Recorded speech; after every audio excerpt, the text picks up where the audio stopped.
In referring to the early 2000s of NASCAR console gaming, I like to call it the golden era. In my opinion, the last great game to come out of this era was NASCAR 07. We already know how immersive this game can be on the PS2 and Xbox. Oh, and of course, let's not forget the famous PSP version.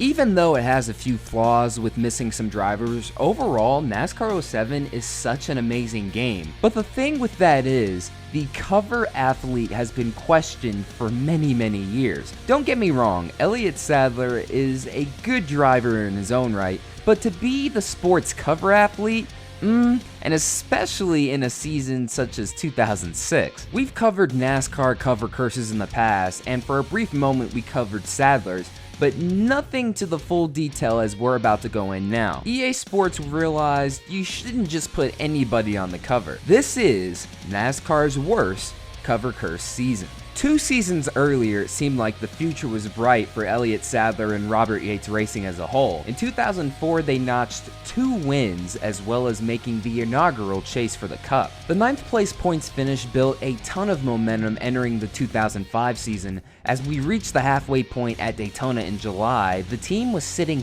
3rd in the standings. They felt they were taking the next steps to becoming true championship contenders, but right after the halfway point had hit, they had fallen off a cliff in terms of performance. Just everything and anything that could go wrong did for the rest of the summer. By the time the cutoff for the chase for the Cup had hit, they were sitting just outside the cut line in 11th. The performance during that season's chase run didn't help as well, and they wound up 13th in the final standings. But despite all their struggles, Robert Yates Racing still felt they had a firm stable of drivers and team members that could propel this team back to where it was 2 seasons prior. Sadler had found his most success with Todd Parrott, but now Parrott was back teamed up with his teammate Dale Jarrett. Tommy Baldwin Jr., who had came off a bad season with Casey Kane in 2005, was tapped to be his new crew chief. The most successful stint this team had during the 2006 season came during speed weeks. Unloading what was relatively a pretty fast car for most of the weekend,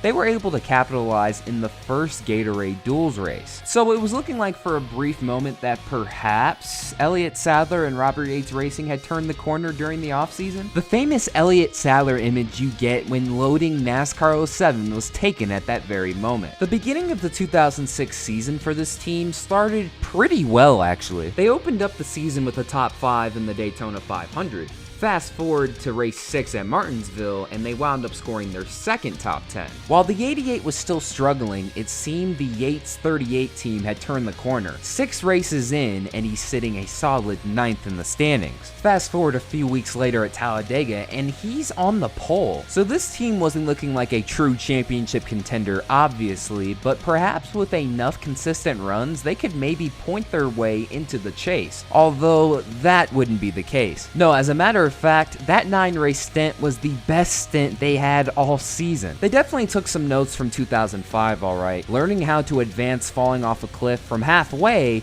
to just a quarter into the season. There is nowhere to go. Just got in the back of Michael, that was all Lee. That was all Kyle Petty right there. Oh, Sadler's car is junk.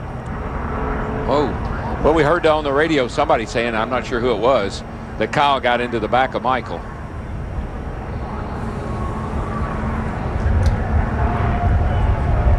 How about Elliott Sadler? He's aside of the car right now, but just moments ago, you might still be able to see he's got a hammer in his hand, and he was in there with just the rest of the guys. He's got the fire suit unzipped, tied around his waist. He's been getting his hands in here. He just said, I can't talk right now. I got to get this car fixed. Got to get it back out there. And, Elliott Sadler in the 38 car. I'd say Elliott's just maybe a little bit frustrated with the whole evening. You hear him out of the throttle.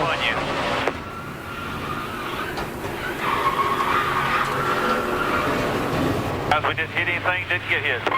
Caution turn 1. Oh my Big God. slide for Sadler. We can get it going, get it going. And that was just what Casey Mears, Bobby Labonte, Joe Nemechek, and Tony Stewart needed.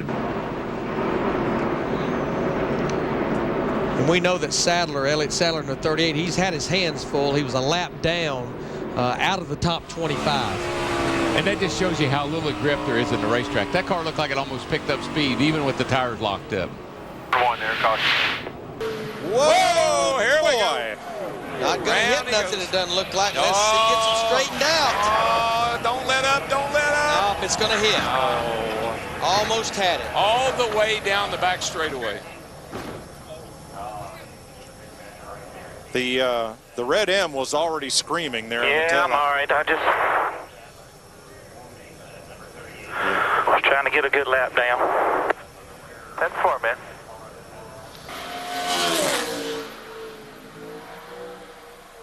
Well, I tell you, that is a sick feeling when that thing comes around like that.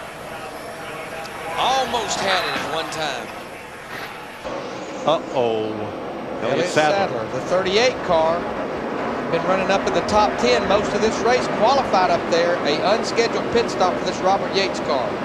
He's going to lose at least 1 lap. It looks like the right front tire might be soft on that car. This is another one of those cars Mike and Darrell talked about at the top of the show. Needed a good finish and a good run here. Had a good run, not sure if the finish is going to follow. We still got a long way to go, though. He's going to be nearly 2 laps down when he comes back up on the track in turn 1, and Matt Kenseth may put him a 2nd lap down. Here comes Kenseth at speed. And that's what happens. Larry, I just believe that 88, 38, they're imploding. I just think that they're convincing themselves they're not even very good right now, and they got big problems. Turn 3, a smoker and a car in the wall, Sadler. And another caution flag within 30 laps. The car that went up in smoke was Kevin LePage. 49 car, I'm sorry. So the 49 car looks like maybe lost an engine. Possibly Sadler got in oil. Now LePage gets in his own oil. He was, I believe, trying to go to the garage, Larry. By the time we're 16 races into the season, the 38 has fallen back from 9th to 19th in the standings. This has just been a case of a team that is just in complete denial, a pairing that really thought that they could accomplish more as they gotten along, but didn't realize that their peak had passed a long time ago. It's as clear as day that Elliott Sadler isn't gonna make this season's chase, but in EA Sports' mind, he's clearly the top guy. On June 30th, 2006, it was officially announced that Elliott Sadler would grace the cover of NASCAR 07. And the way IGN tried to cover it was pretty funny to me. EA has chosen a goated Bon Jovi-loving hunter from Virginia as this year's face. You can tell they're just trying to figure out some sort of angle or some sort of reason why he would even be on the cover. Again, nothing personal against Elliott Sadler at all. But when it comes to a game's cover athlete, it's usually one of the best, if not the best, in the series or league they're playing in. Instead, we get a above average driver and probably one of the worst teams in NASCAR at this point to grace the cover of NASCAR 07. Elliott Sadler had a... Dig in. He goes around. Out of two. Was running in about the 32nd position, Elliott Sadler was, and this just the latest chapter in a very disappointing season for Robert Yates Racing. Dale Jarrett leaving at the end of this season. Announced on Friday here that he'll take the UPS sponsorship with him to Michael Waltrip's team. Uh-oh, we got trouble. Elliott Sadler.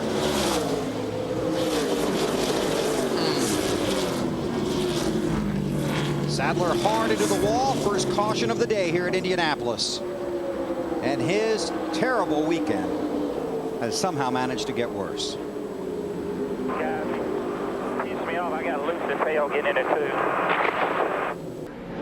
Uh-oh. Somewhere in that dust is a car. Elliott Sadler, I'm told. Caution's out now.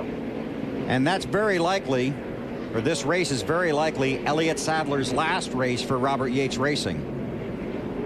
Word in the garage this morning, an announcement tomorrow that there will be some changes. Marty, what do you know? Well, yeah, Bill, I talked to Elliott this morning, and he said it's likely 70-30 chance that he will be in the 19 car next week driving for Ray Evernham, trying to work all that out. Unfortunately, it looks like the race will come to an early end here for Elliott Sadler today in what might be his last ride for Robert Yates Racing. In a strange twist of fate, the car he was going to be driving in after this race ended up in the same sand trap as well. You're probably thinking his final race in the 38 pretty much ends here, but actually it's quite the opposite. He's able to get out of the sand trap, and because some strategy falls his way, he's able to maneuver his way into the top 5. brought out the very first caution of the day, doesn't it, when he was in the sand trap. Little strategy got them to the front. Lap 45, they pitted for 4 tires and fuel. Then on lap 52, fuel only. They're done pitting for the day, and they have a car that's running in the top 5. Fairly good, even though he found his way to the sand trap, much like you do on many occasions, Bill. Thanks, Marty. I appreciate you pointing that out. So to some extent, this does have sort of a happy ending. He's able to score one final top 10 before departing the team. But here's the thing about it. He left Robert Yates Racing and the M&M's 38 team right before the game's release. So we have a case of the cover athlete not even being on the same team. His 22 starts within that season only saw 5 top 10s and was 22nd in the standings at the time of release. NASCAR 07 is without a doubt one of the all-time greats in terms of NASCAR console gaming, but the cover athlete is always going to be coming into question forever. It just adds to the legend of it personally. And once again, that'll do it for another video. Thank you guys so much for watching. This is Black Flags Matter. Catch you next time.